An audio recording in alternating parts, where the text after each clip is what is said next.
నమస్తే. ఆంధ్రప్రభకి స్వాగతం. అయితే మనం నిన్నటి నుంచి చూసినట్టయితే ఒక ఆర్మీ ఆఫీసర్ గురించి ఎంతో గొప్పగా చెప్పుకుంటూ ఉన్నారు. కానీ ఆయన 9 ఏళ్ల పాటు నరకాన్ని చూసారు. దేశ సేవ కోసం అని చెప్పి యూనిఫార్మ్ తొడుక్కున్న ఆయనకి అష్ట కష్టాలు పడాల్సిన స్థితికి వచ్చారు. ఆయనే కల్నల్ పురోహిత్. అసలు ఈ పూర్తి డీటెయిల్స్ ఏంటి? ఎందుకని ఇలా చేయాల్సొచ్చింది అనే వివరాలు ప్రస్తుతం మనతో పాటు రీసెర్చ్ అనలిస్ట్ ఆదిత్య కృష్ణ గారు ఉన్నారు. వారి మాటల్లో విందాం. హలో సార్, నమస్తే. నమస్తే.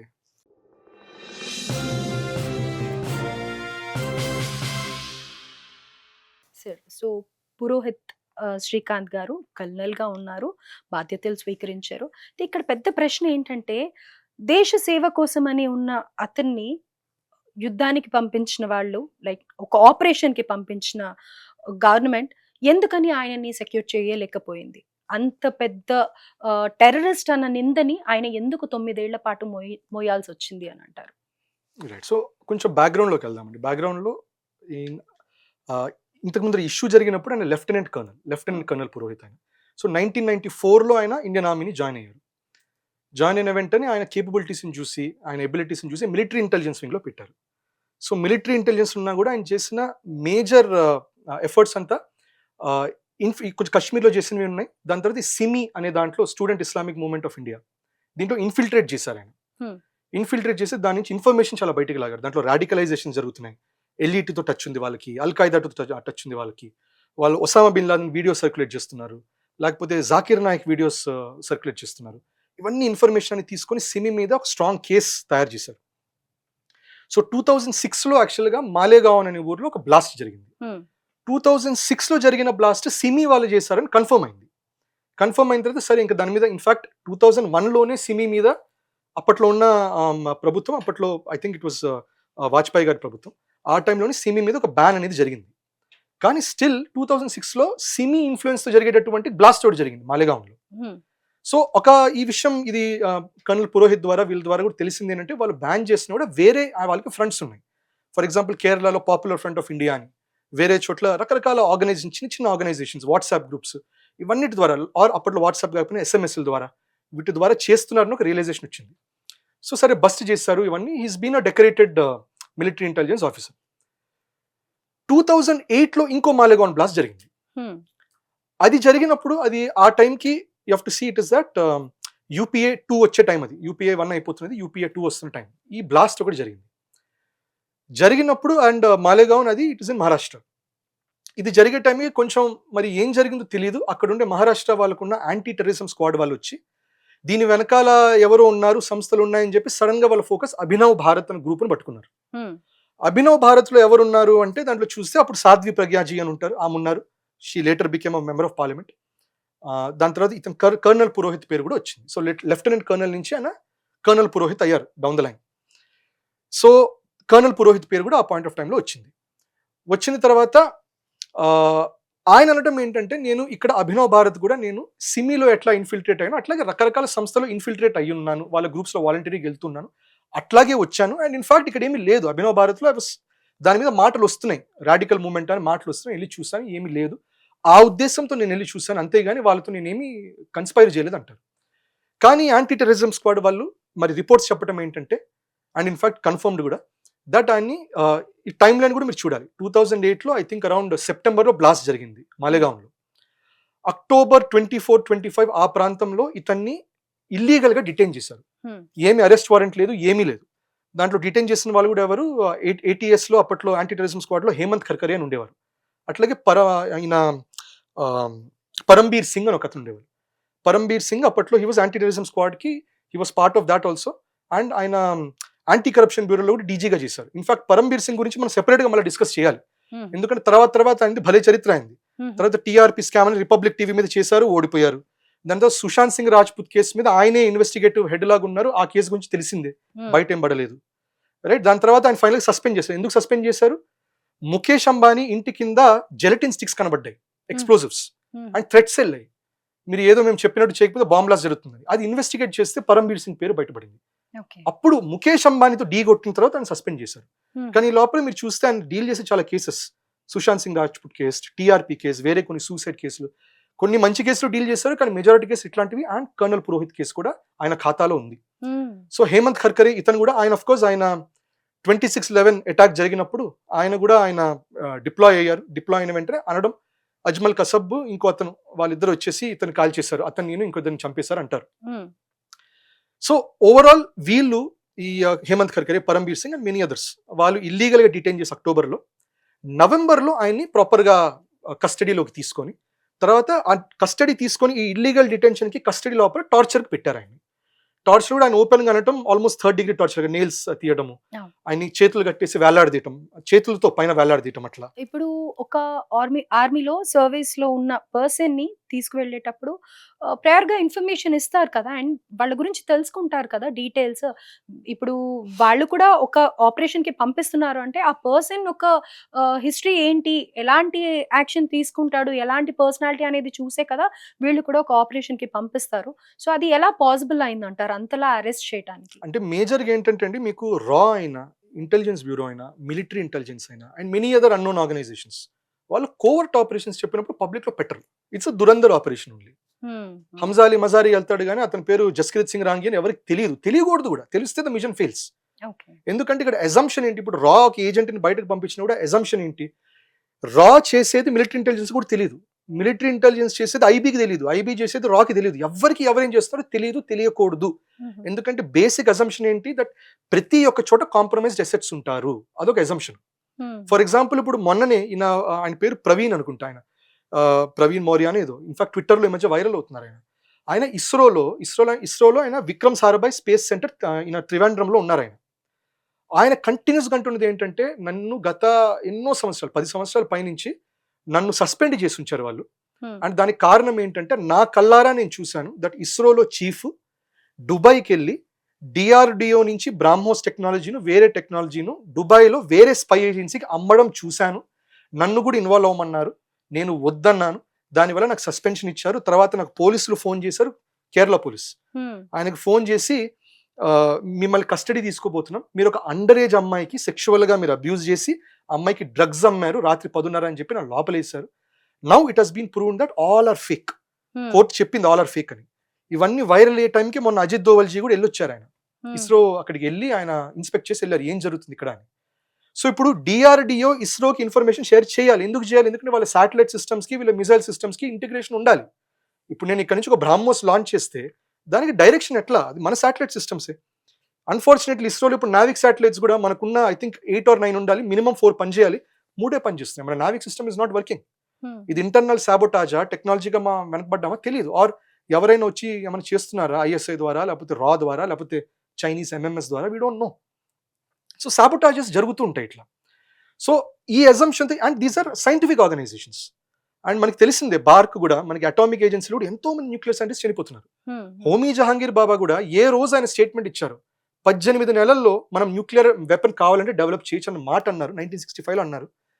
ఆ మాట అన్న వెంటనే by February, I think first week of February, Lal Bahadur Shastri ఆయన చాలా మిస్టీరియస్ గా చనిపోయారు. ఆయన చనిపోయిన 11 రోజులకి హోమీ జహాంగీర్ బాబా చనిపోయారు. సో ఇవన్నీ జరుగుతుంటాయి. ఇది రాకి తెలుసు, ఐబీకి తెలుసు, మిలిటరీ ఇంటెలిజెన్స్ తెలుసు. బికాస్ వీళ్ళు కూడా ఇటువంటి ఆపరేషన్స్ కి ఎప్పుడు జాగ్రత్తగా ఉండాలి. అన్నోన్ గన్మెన్ ఇట్లాంటి వాటిది మనం చేస్తున్నామో లేదు తెలియదు, కానీ ఇట్లాంటి వాళ్ళకి ప్రిపేర్ ఉండాలి వాళ్ళు. రైట్. సో దీనివల్ల ఎవరు ఏం ఆపరేషన్ చేస్తున్నారో రెండు ఏజెన్సీకి తెలియదు, తెలియకూడదు. సో అప్పుడప్పుడు అందుకనే that is why you need NSA, you need national security advisor. That is where somebody like Ajit Doval comes in. ఆయన ఈ సెక్యూరిటీ ఫోర్సెస్ అన్నిటి మధ్యలో ఒక ఇంటర్నల్ కోఆర్డినేషన్ లాగా ఆయన చేస్తుంటారు. డైరెక్ట్ గా పిఎంఓకి రిపోర్ట్ చేస్తారు. అప్పటికి కూడా కొన్ని ఆయన ఓపెన్ గా చెప్తారు, ఈ విషయాలు నాకు మైన్యూట్ డీటెయిల్స్ ఇవ్వకండి, ఇంతవరకు డీటెయిల్స్ ఏమంటే ఇవి ఇవ్వకండి అని చెప్తారు. తెలిసింది కూడా ఆయనకు తెలుసు, ఎంతవరకు రా చెప్పాలి, ఎంతవరకు ఐబీకి చెప్పాలి. ఎందుకంటే ఇంతకుముందు ఇట్లాగే జరిగింది. రాకు ఉన్న డీటెయిల్స్ మొత్తం మన మొరార్జీ దేశాయ్ టైం అవనండి, ఐకే గుజరాల్ టైం అనండి, ఇన్ఫర్మేషన్ మొత్తం లీక్ చేసి పెట్టారు. లీక్ అవడం వల్ల మన రా ఏజెన్సీని పట్టుకొని ఒక్కొక్కరిని చాలా దారుణంగా టార్చర్ చేసి చంపి పాకిస్తాన్ వాళ్ళు, ఇవన్నీ జరుగుతాయి. సో అందుకని so coming back to colonel Purohit, ఆయనది కూడా ఒక మిలిటరీ ఇంటెలిజెన్స్ యాక్టివిటీలు జరుగుతున్నప్పుడు పబ్లిక్ లో చెప్పరు, and they can't disclose it to state police. State police కి ఏటీఎస్ కి ఎందుకు చెప్తారు? బికాస్ ఇవన్నీ సెక్యూరిటీ సర్వీసెస్, వీళ్ళందరూ వచ్చేసరికి ఇంటర్నల్ డొమెస్టిక్ గా చూసుకుంటున్నారు వీళ్ళు. సో అది ఉండదు. ఇంకోటి ఏంటి, ఇక్కడ వాళ్ళు మిలిటరీ ఇంటెలిజెన్స్ మెంబర్ అని పట్టుకోవాలి, ఆర్మీ మెంబర్ అని పట్టుకోవాలి. వాళ్ళు ఏమని పట్టుకున్నారు? అభినవ్ భారత్ అనే సంస్థకి ఆయన దాని కార్యకర్తను పట్టుకున్నారు వీళ్ళు. సో టార్చర్ అందుకే మీరు చూడండి, కస్టడీ తీసుకున్న వెంటనే 10 days ఫస్ట్ టార్చర్ మొదలు పెట్టేశారు. టార్చర్ మొదలు పెట్టి ఆయన చేత కన్ఫెషన్ తీయించుకున్నారు. దట్ అవును నేను చేయించానంటూ ఒక రిటర్న్ స్టేట్మెంట్ రాయించారు. రాయలేదు అని అంటారు కదా, ఆయన రాయలేదు అంటే ఆయన వైఫ్ కానీ అంటారు. కానీ ఇన్ఫాక్ట్ ఫైనల్ గా అదే చెప్పారు, ఇది అండర్ డ్యూరెస్ బలవంతంగా ఇది చేయించారు మా చేత, అండర్ డ్యూరెస్ జరిగింది ఇది, దిస్ ఇస్ నాట్ ట్రూ అనేది వాళ్ళ స్టాండ్ పాయింట్. ఫస్ట్ నుంచి అదే వాళ్ళ స్టాండ్ పాయింట్. ఆ కన్ఫెస్ చేయనందుకు కూడా ఆయన టార్చర్ పెట్టారు అని అంటారు కదా. దానికోసమే టార్చర్ పెట్టేది, కన్ఫెస్ చేసేదాకా టార్చర్ పెడతారు. కన్ఫెస్ చేసిన తర్వాత ఇంప్రిజన్మెంట్ చేయించి ఉరిశిక్ష చేస్తారు. That is the natural flow. So ఈ కన్ఫెషన్ అని ఒక ఫాల్స్ కన్ఫెషన్ బేసిస్ మీదనే ఆయన్ని అరెస్ట్ చేశారు వాళ్ళు. ఎప్పుడు నవంబర్లో అరెస్ట్ చేశారు, ఫస్ట్ వీక్ ఆఫ్ నవంబర్లో. అండ్ ఐరానికల్లీ 26/11 కల్లా మనకి ఇది అటాక్ జరిగింది. అప్పుడు హేమంత్ కర్కరే కూడా చనిపోయారు దాంతో. సో దాని తర్వాత ఇది జరుగుతుంది. ఆయన ఆల్మోస్ట్ ఆయన్ని కూడా ఐ థింక్ 14 years ఆయన he's been imprisoned, right. So 2008లో పట్టుకుంటే ఆయన ఆల్మోస్ట్ ఐ థింక్ 10 years. 2017కి ఆయనకి they let him go out. And మొన్న ఫైనల్ గా 2025లో కంప్లీట్ గా all charges have been removed. And ఇప్పుడు army has also owned up. ఇప్పుడు ఆర్మీ కూడా ఏమంటుందంటే లెఫ్టినెంట్ కర్నల్ నుంచి కర్నల్ అయ్యారు, కానీ ఆయన ఉన్న పొజిషన్ ఇప్పటికల్లా బ్రిగేడియర్ అయ్యి ఉండాలి, సర్వీస్ లో లేకపోవడం వల్ల బ్రిగేడియర్ అవ్వాలా. But now we want to declare that ఆయన బ్రిగేడియర్ ఇవ్వడానికి మేము సిద్ధంగా ఉన్నాం. ఇన్ఫాక్ట్ రిటైర్మెంట్ కూడా అడిగారు. రిటైర్మెంట్ కాదు, ఫస్ట్ మీరు ప్రమోషన్ తీసుకోండి, మీరు బ్రిగేడియర్ అవ్వండి అని ఇన్ఫాక్ట్ మన చీఫ్ ఆఫ్ ఆర్మీ స్టాఫ్ అన్నారు. ఇప్పుడు అదే chief of army staff Upendra Dwivedi గారి మీద ఈ మధ్య కొన్ని విమర్శలు వస్తున్నాయి. ఆయన మొన్న ఒక స్టేట్మెంట్ ఇచ్చారు దట్ సింధూర్ జరిగేటప్పుడు నమాజ్ టైంలోనే నేను చెప్పాను, నమాజ్ టైంలో అటాక్ చేయకూడదని నేను చెప్పాను, ఎందుకంటే ఇది మన civilisation value, they have the right to pray. దీన్ని కూడా అందరూ బాగా అటాక్ చేస్తున్నారు ఆయన. దట్ వాళ్ళు వచ్చి పెహల్గామ్ లో మీరు హిందూ హే యా ముస్లిం హే అని చూపి కల్మా చదువు అని చెప్పి చంపారు, మీరు ఏం బేసిస్ మీద నమాజ్ టైంలో అటాక్ చేయమని చెప్పారు అని చెప్పి అందరూ అంటున్నారు. అంటే వాళ్ళు రిలీజియన్ చూస్తున్నారు, మీది ఏంటి ఇది ధర్మ మీకు అర్థం అవ్వట్లేదా, ఎందుకు చేస్తున్నారు, పృథ్వీరాజ్ చౌహాన్ లాగా తప్పులు చేయాలని అంటున్నారు. కానీ నేనేమంటానంటే ఈయన ద్వివేదిజీ మాట్లాడిన స్టేట్మెంట్ కూడా ఈ విషయంతో మనం కర్నల్ పురోహిత్ విషయంతో కంపేర్ చేసి చూడాలి. కర్నల్ పురోహిత్ విషయంలో మాటికి ఇన్ఫాక్ట్ అక్కడ ఫ్రేమ్ చేసిన అక్కడ మెయిన్ కంటెన్షన్ ఏంటి, అక్కడ సాఫ్రన్ టెర్రర్, హిందూ టెర్రర్ అనేది ఉంది, ఇది జరుగుతున్నది. మీరు సిమి అంటున్నారు, లేకపోతే ఇండియన్ ముజాహిదీన్, అదే కాదు, సాఫ్రన్ టెర్రర్ ఉంది. పాకిస్తాన్ టెర్రరిస్ట్ అని అంటాం కాదు, ముస్లిం టెర్రరిస్ట్ అంటాం కాదు, హిందువులో కూడా ఉన్నారు అని. కరెక్ట్. సో అది ఎందుకు అంటున్నారు, ఎందుకంటే అది కూడా మళ్ళీ మీరు చూడాలి, రైట్. అది ఎందుకు చూడాలంటే కాంగ్రెస్ ఆ స్టాన్స్ గట్టిగా పెట్టుకుంది. ఇన్ఫాక్ట్ 26/11 అయిన వెంటనే దిగ్విజయ్ సింగ్ ఒక బుక్ లాంచ్ చేశారు, 26/11 RSS కి సాజిష్ అని చెప్పి ఒక బుక్ రిలీజ్ చేశారు.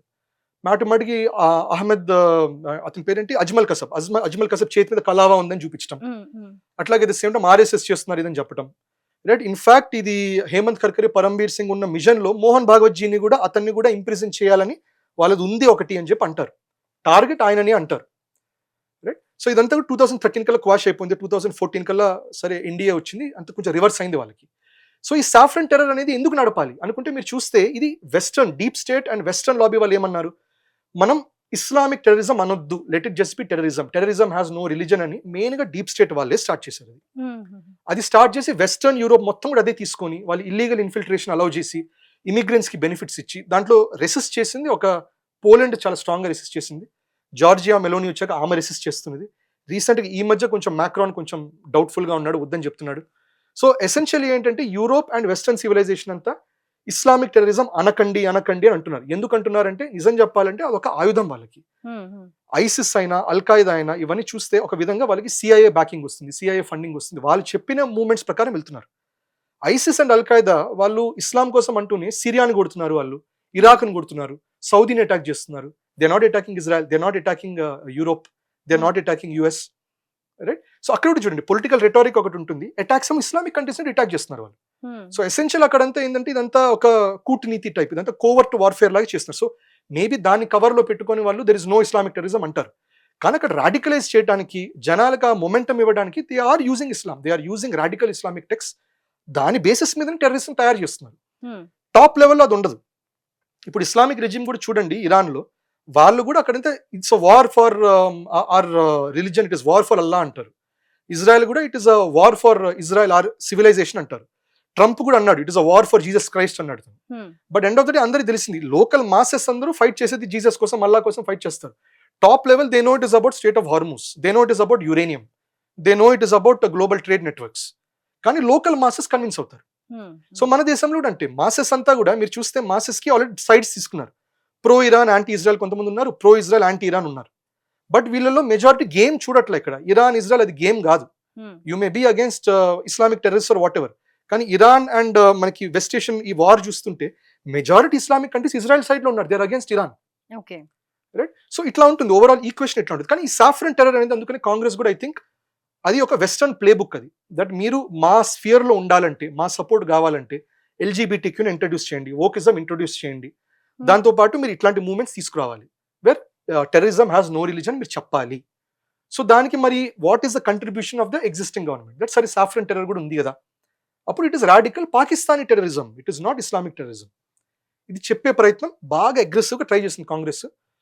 బట్ అజ్మల్ కసబ్ క్యాప్చర్ అవటం వల్ల, because of great people like Tukaram Omble ji అట్లాంటి వాళ్ళు ప్రాణాన్ని పణంలో పెట్టి క్యాప్చర్ చేయడం వల్ల ఇవన్నీ బయటపడ్డాయి. 26/11 ఆర్ఎస్కి సాజిష్ కొలాప్స్ అయింది, సాఫ్రన్ టెర్రర్ కొలాప్స్ అయింది, హిందూ టెర్రరిజం కొలాప్స్ అయింది, ఇవన్నీ బ్రేక్ అయ్యాయి. దానివల్ల ఫైనల్ ఇప్పుడు కర్నల్ పురోహిత్ కూడా is been completely vindicated. Now we know it was a fake case. దాంట్లో అన్ఫార్చునేట్గా ఏమవుతుందంటే, ఇది హై లెవెల్లో మీరు ఆలోచించండి, when you're a very high person, top లెవెల్లో ఉన్నప్పుడు కొన్ని ప్రాణాలు తీసినా, ఇప్పుడు ఆర్ఆర్ఆర్ లాంటి సినిమా చూడండి, ఆర్ఆర్ఆర్లో కూడా అంటారు ఒక పెద్ద మహాయజ్ఞం చేసేటప్పుడు కొన్ని సమిధల్ని మనం ఇట్లా ఇవ్వాల్సిందే, మనం అర్ఘ్యంలాగా ఇవ్వాల్సిందే మనం. సో ఎసెన్షియలీ అదే మోడల్లో వాళ్ళు కొంతమంది ఏముంటారు, whatever mission they believe in. ఇప్పుడు రా కూడా అంటుంది, మీరు వెళ్ళండి ఈ మిషన్కి, ఇది భారత్ కోసం చేయాలి, పట్టుకుంటే వీ విల్ డిజోన్ యూ, మాకు మీతో సంబంధం లేదు, you are never intelligence operative, you are never Indian operative, అది ఓపెన్ గా చెప్తుంది అది. సో ఎసెన్షియల్ అందరికి తెలిసింది, ఒక పెద్ద మిషన్ ఉన్నప్పుడు కొంతమంది అన్ఫార్చునేట్ గా సాక్రిఫిషియల్ అవుతారు. దీంట్లో we don't no, maybe Congress వాళ్ళు అనుకున్నది ఏంటి, ఒక పెద్ద మిషన్, ఆ మిషన్ ఏంటి, సాఫ్రన్ టెర్రరిజం డిక్లేర్ చేయాలి, మరి దెల్ బి సమ్ బలి ఇవ్వాలి, వాట్ కెన్ వీ డూ, తప్పదు కదా అని మూడ్ లో వాళ్ళు ఉంటారు. దాంట్లో అన్ఫార్చునేట్ గా ఆ క్రాస్ ఫైర్ లో ఇరుక్కుపోయే వాళ్ళు అనే వాళ్ళు డెఫినెట్ గా ఉంటారు. అన్ఫార్చునేట్ గా జరుగుతుంది అది. సో సివిల్ సొసైటీగా మనం, అందుకని మనకి ఎందుకు ఇంపార్టెంట్ అంటే ఇట్లాంటివి జరుగుతాయి హై లెవెల్లో చేసేదానికి. అందుకని తేపతేప పాకిస్తాన్ ఉంటుంది చూడండి, తేపతేప మిస్యూజ్ చేస్తూ ఉంటుంది. పాకిస్తాన్ వాళ్ళు వెళ్ళి వాళ్ళ స్కూళ్ళ మీద వాళ్ళ హాస్పిటల్ మీద దాడులు చేస్తారు, ఏ రాకి సాజిషే అంటారు, ఏ ఇండియన్ గవర్నమెంట్ కి ఆహే అనేస్తారు. సో ఎసెన్షియల్లీ వాళ్ళు ఏమంటారంటే, ఇండియన్ గవర్నమెంట్ వాళ్ళు చేసే దానికోసం మమ్మల్ని బలి తీసుకుంటున్నారు అంటారు. చాలా మటుకు నాన్ సెన్స్ దాంట్లో, ఎందుకంటే ఇంటర్నల్ గా బలూచిస్తాన్ వాళ్ళకి అగేన్స్టే, ఆఫ్ఘనిస్తాన్ అగేన్స్టే, వాళ్ళకుండే నార్త్ వెస్ట్ ఫ్రంటియర్ ప్రావిన్స్ అందరూ వాళ్ళకి అగేన్స్టే, మెజారిటీ అందరూ అగేన్స్ట్ గానే ఉన్నారు వాళ్ళకి.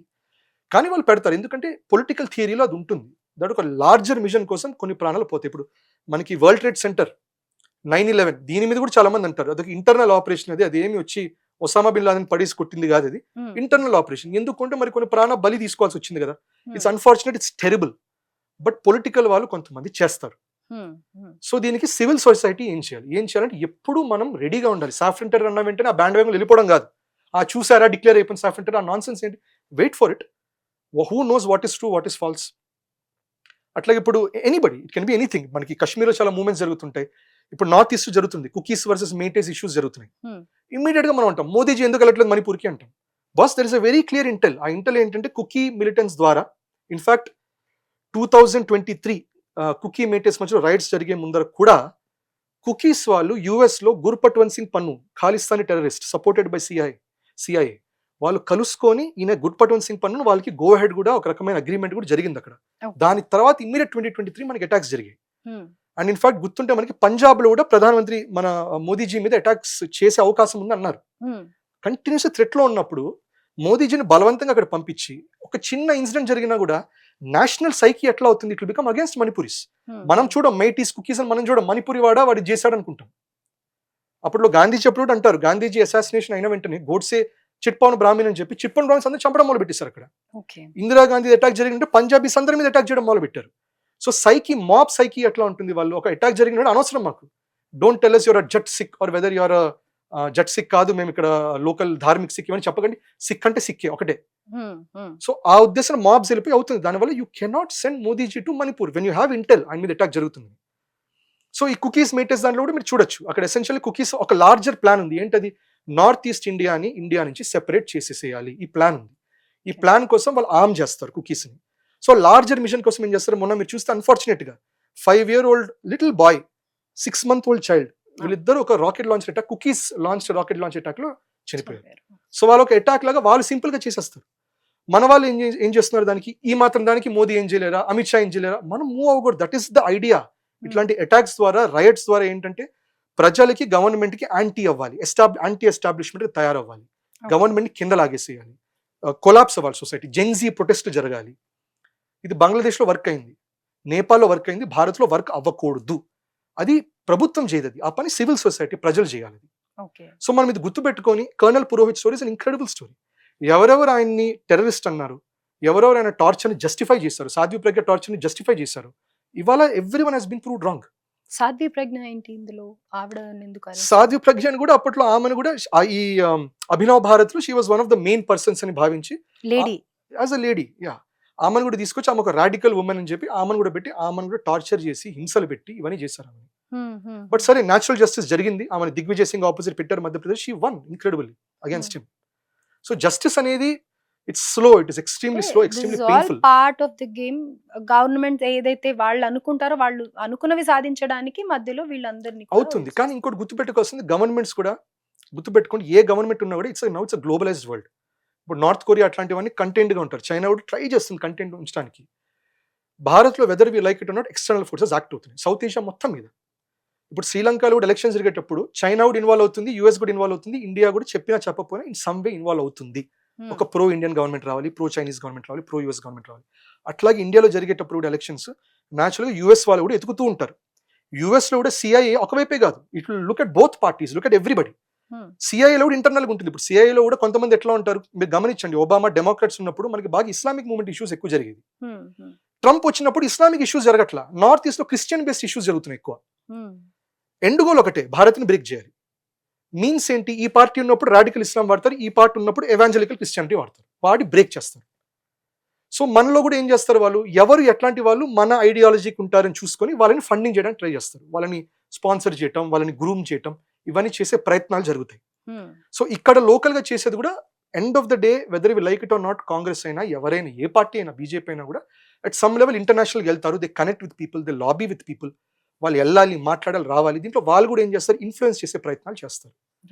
అట్లాగే బలవంతంగా, ఇఫ్ ఐఎమ్ నాట్ మిస్టేకెన్, అప్పట్లో కాంగ్రెస్ చాలా క్లారిటీగా వెస్టర్న్ లిబరల్ ఫ్రేమ్ వర్క్ ని తీసుకునే ప్రయత్నం చేసింది. వెస్టర్న్ లిబరల్ అంటే essentially western left liberal frame work ని తీసుకునే ప్రయత్నం చేసింది. దానివల్లనే బాగా ఓకిజం కూడా బాగా స్ప్రెడ్ అయింది, యాంటీ రిలీజియస్ సెంటిమెంట్స్ వచ్చాయి, శబరిమలలో why can't women go in మొదలైంది. సో ఇవన్నీ ఇట్లాంటివన్నీ మూవ్మెంట్స్ మీరు చూడండి, బాగా యూపీఏ టైంలో బాగా రైజ్ అయ్యాయి. సో చాలా మటుకు వాళ్ళు చేసింది, I'm not saying everything they done is bad. In fact Manmohan Singh ji ఉండడం వల్లనే ఇవాళ మన థోరియం రియాక్టర్స్ వైపు మనం వెళ్తున్నామంటే మన్మోహన్ సింగ్ జీ న్యూక్లియర్ డీల్ ఇవన్నీ బ్రోకర్ చేశారు కాబట్టి మనం నేషనల్ సెక్యూరిటీ వైపు వెళ్తున్నాం. But at an ideological level వేరుగా ఉంది. BJP staking on to Ram Mandir, Kashi Vishwanath అయితే వాళ్ళు దానికి న్యాచురల్గా ఆపోజిట్ వ్యూ తీసుకుంటారు. ఆ ఆపోజిట్ వ్యూకి US will definitely finance. So అది జరుగుతుంది. సో దానివల్ల వాళ్ళ రూల్ బుక్ ప్రకారం వాళ్ళే చెప్పుండొచ్చు, సాఫ్ట్ టెర్రర్ పెట్టండి, అంత తెలివితేటలు మరి మన ఒపోజిషన్కి వచ్చిందో లేదో నాకు తెలియదు కానీ, but we know for sure that అప్పుడు మన హోమ్ మినిస్టర్ చిదంబరం గారు వీళ్ళందరూ కూడా we know there are US links, we know there are Dubai links, we know lot of things were going on. We know Mani Shankar Aiyar was going to Pakistan, అక్కడికి వెళ్ళి ఆయన మోదీజీని తిట్టేవాళ్ళు. So ఇవన్నిట్లో ఒక రకమైన ఒక ప్లే బుక్, ఒక ఇంటర్నేషనల్ గ్లోబల్ ఎకో సిస్టమ్ లాంటివి తయారు చేయడానికి ప్రయత్నించారు. కాంగ్రెస్ దాన్ని ఇరుక్కుందా లేదా తెలియదు, కానీ ఆ ప్లే బుక్ లో అయితే ఉంది ఇట్లా, దట్ ఇస్లామిక్ టెర్రరిజం తీసేసేయండి. అన్ఫార్చునేట్ గా దాంట్లో వచ్చింది soft terrorism, but now it has been wiped out, it should be wiped out. There is no such thing as soft terrorism. It's a cock and bull story. అది వాడి భారత్ లో ఒక క్షాత్ర ధర్మం అనేది ఏముంటుందో అది సప్రెస్ చేయడానికి వాడుతున్నారు, టెర్రరిజం కాదు. ఆ క్షాత్ర గుణం ఈ మధ్య రైజ్ అవుతుంది హిందువుల్లో, అది మనం సప్రెస్ చేసే ప్రయత్నాలు జరుగుతుంది. రైట్. సో ఓవరాల్ గా ఇప్పుడు ఎవరైతే ప్రసాద్ శ్రీకాంత్ పురోహిత్ ఉన్నారో ఆయన చరిత్ర చూసుకున్నట్టయితే ఎంతో గర్వించదగినగా ఉంది. అలాగే ఆయన చేసిన సాక్రిఫైస్ అంటే ఇప్పుడు ఆ హిందూ టెర్రరిస్ట్ అన్న పేరు తీసుకుంటే డెఫినెట్ గా అది ఇంకా కంటిన్యూ అయిపోయేది మనకి ఫ్యూచర్ అంతా కూడా. మన మీద ఆ మార్క్ పడకుండా ఉండాలి అని అంటే ఆయన చేసిన సాక్రిఫైస్, ఆ 9 ఏళ్ళు ఆయన భరించిన ఆ 3rd డిగ్రీ ట్రీట్మెంట్ ఏదైతే ఉందో అది వర్ణనాతీతం. అయితే ఆయనకి హ్యాట్స్ ఆఫ్ చెప్తూ అలాగే కంగ్రాచులేషన్స్ చెప్తూ నిజంగానే గ్రేట్ అని అనుకోవాలి. ఆదిత్య గారు కూడా ఎంతో టైం తీసుకొని మాకు ఇదంతా వివరించినందుకు ధన్యవాదాలు.